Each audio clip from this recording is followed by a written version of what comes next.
Ici, on est dans une partie du musée et site gallo-romain de Saint-Romain-en-Galles qui s'appelle le domaine des Allobroges. C'est dédié à l'expérimentation archéologique. On essaye, par le geste et l'expérimentation, de retrouver les techniques qu'employaient les artisans romains pour différentes activités. C'est pas trop près du poste de taille? Ça va? Ça devrait aller. Et donc c'était tout à fait naturel que ce domaine des Allobroges, cet espace, puisse accueillir la deuxième résidence en archéologie expérimentale que nous organisons au musée.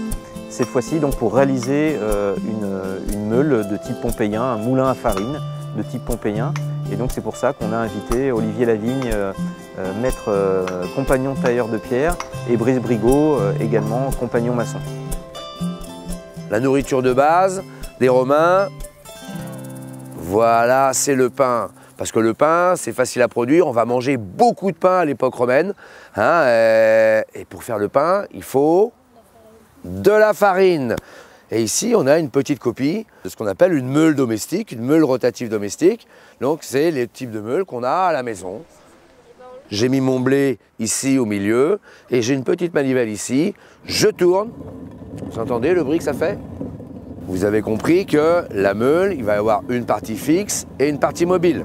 Et vous voyez que le blé est descendu et a été écrasé par ce mouvement circulaire. Quand la pierre est arrivée de carrière, elle est en forme de cube.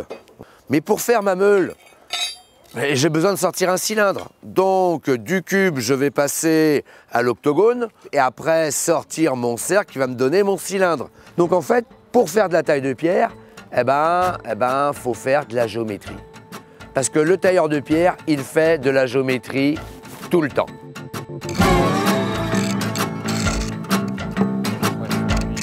On va surtout essayer de marquer les diagonales. Voilà, bissectrice d'un angle. Alors ici, on a deux blocs qui vont nous servir à sortir la meule pompéenne complète.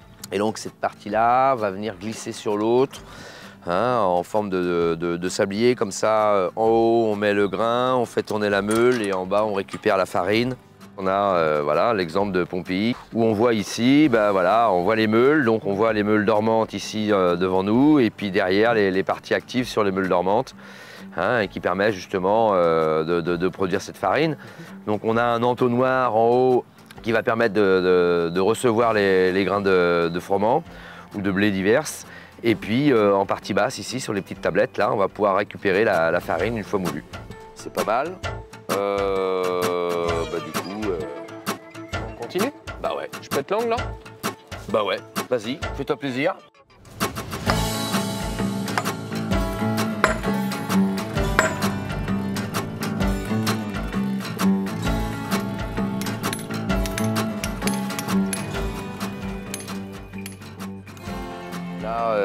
D'après le relevé que les collègues ont fait à Pompéi, donc on a ça en base, mais on voit qu'on est quand même assez loin de la taille du bloc. Ouais. Donc là, il faut qu'on regarde un petit peu comment on établit la pente. Je laisse Brice et Olivier te faire part de leur questionnement. Messieurs, bonjour. Oui, bonjour Nicolas. Bonjour, bonjour. Alors, la question qui se pose, pardon, c'est... nous, on a dessiné un peu les pentes là, de la partie broyeuse. Et on s'est rendu compte que les collègues n'ont pas tout à fait la même pente. Nous, on est sur un 45, eux, ils sont sur un peu plus de 50. On veut avoir ton avis. On les a remesurés là, et c'est ça, c'est 52, 53, je vous dis ça de mémoire, mais... Non, 45, c'est trop plein en fait. Ok. Ouais, c'est ça, ouais. Ok. Bon, très bien. Merci beaucoup. Bon, merci Nicolas. Ouais, merci. Merci. Bon après-midi. Pareillement. Ciao. Ouais. Plus, ciao. On va refaire les tracés du coup. Bah oui. Allez, On recommence. Voilà. On va mieux se présenter maintenant que... Au début, tu te dis, bon, on va juste faire une meule à la main pour voir le temps de production de ces meules. Et puis, en fait, tu te retrouves avec des questionnements, jusqu'où va l'état de finition, quels sont les outils réellement employés, quel est le mode opératoire pour produire ce genre de choses, comment va être exactement le système de fonctionnement de ces meules qui vont frotter les unes sur les autres, comment on va régler ça, comment on va pouvoir régler la mouture. Il y a vraiment tout un tas de questions qui arrivent derrière, auxquelles qu'on n'avait pas envisagé au départ, quoi. Donc en fait, on rentre vraiment dans une investigation assez profonde. n'a jamais la même taille en fait. Avec tous les gens que j'ai taillés, à chaque fois tu reconnais la patte d'un tel ou la patte d'un tel, la manière de tailler, d'attaquer la pierre, etc. C'est différent à chaque fois. Moi, je suis plus dans l'art brutal, tu sais. Ouais, je sens. Toi, t'es un peu plus dans le pointillisme, le lignisme, je dirais. Ça, c'est le défaut du tailleur de Des pierre. formations professionnelles. Ah ouais. Direct, je cherche à aller, tu vois, je cherche mon plan, j'essaie d'égaliser mes creux et pas mes bosses.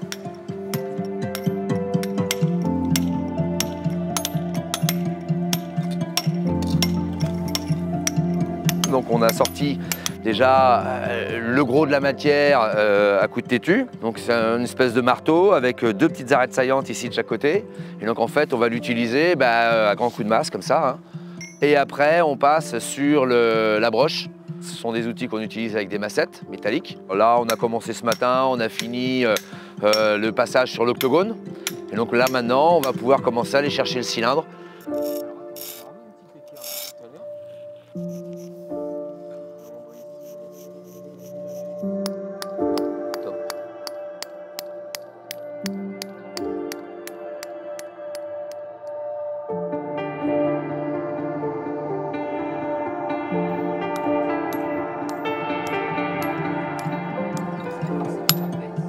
Bon, ça va.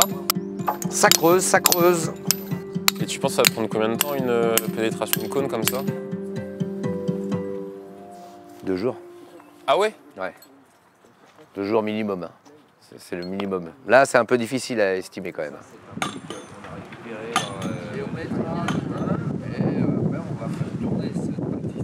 C'est un petit peu l'intérêt de cette résidence, de ce week-end aujourd'hui, d'avoir invité aussi de nombreux spécialistes, à la fois tailleurs de pierre, spécialistes des meules antiques, archéologues spécialistes des artisanats des cités vésuviennes, etc., pour créer un dialogue fructueux entre toutes ces disciplines et offrir une sorte de creuset pour essayer de faire avancer justement les connaissances. C'est un petit peu une des missions aussi du musée. Voilà.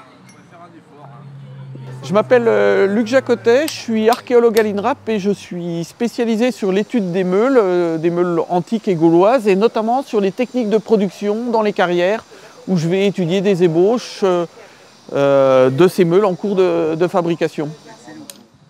J'observe les traces d'outils sur les ébauches de meules.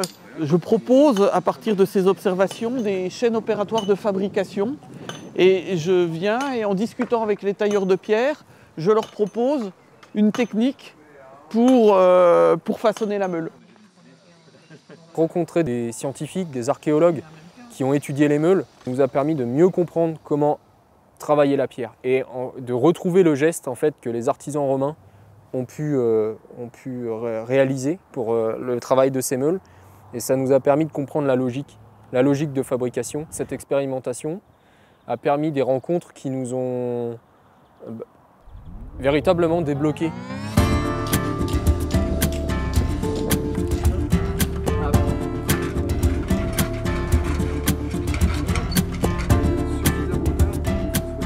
On a reconstruit ce four à pain sur le modèle d'un four pompéien, de manière en fait à tenter de comprendre le fonctionnement d'un four à pain dans l'Antiquité romaine. On va pouvoir de cette manière-là en fait suivre l'ensemble de la chaîne opératoire de production du pain, depuis la mouture des céréales jusqu'à la cuisson du pain. Et j'ai vraiment hâte qu'on réussisse à la fois pouvoir faire tourner les meules, donc produire notre propre farine, et à la fin la cuire dans le four que l'on sait déjà fonctionner très bien.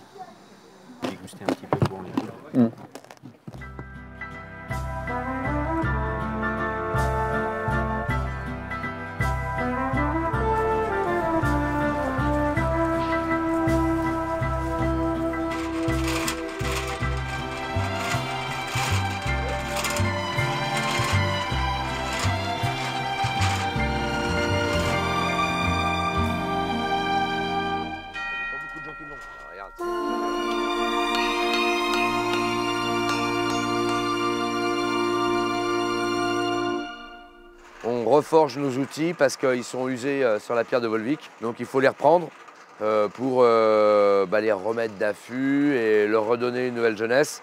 C'est classique, hein, normalement, chez les carriers, on estime qu'il faut rebattre ces outils tous les jours. Plus bas, descends, ouais.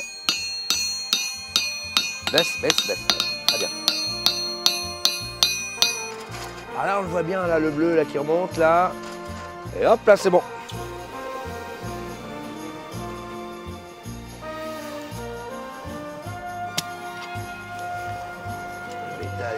Waouh.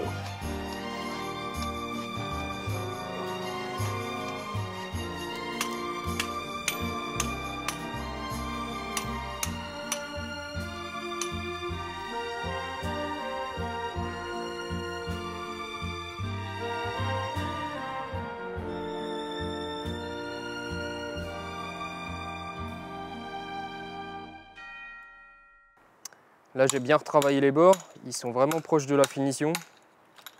Maintenant, il va rester le creusement du centre et puis voilà.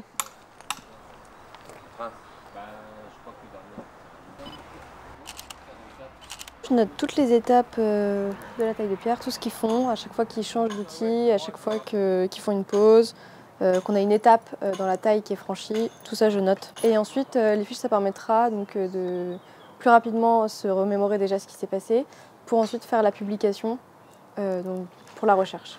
Pauline, je me suis arrêté à 12h20. 12h20 ? Ouais. Je vais le noter.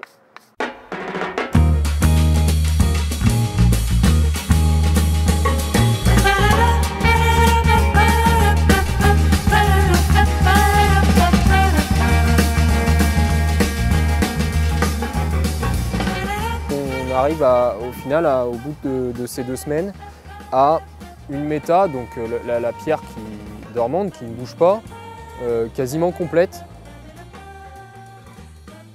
L'étape suivante sera le fait de faire tourner une pierre sur l'autre pour voir le système d'abrasion. Ça va être pour moi l'une des clés de toute cette expérimentation. C'est ce moment phare. Parce que autant l'ensemble, on sait à peu près à quoi il ressemble, on sait comment il fonctionne, mais ce rodage entre les deux meules, il y a une grosse inconnue à ce niveau-là. C'est un peu comme une boîte de Pandore qu'on vient d'ouvrir en fait. Moi je croyais pas que ça aurait été aussi riche que ça et en fait là il y a vraiment tout un tas de questionnements qui viennent derrière et qui s'enchaînent les uns avec les autres et c'est assez extraordinaire pour ça.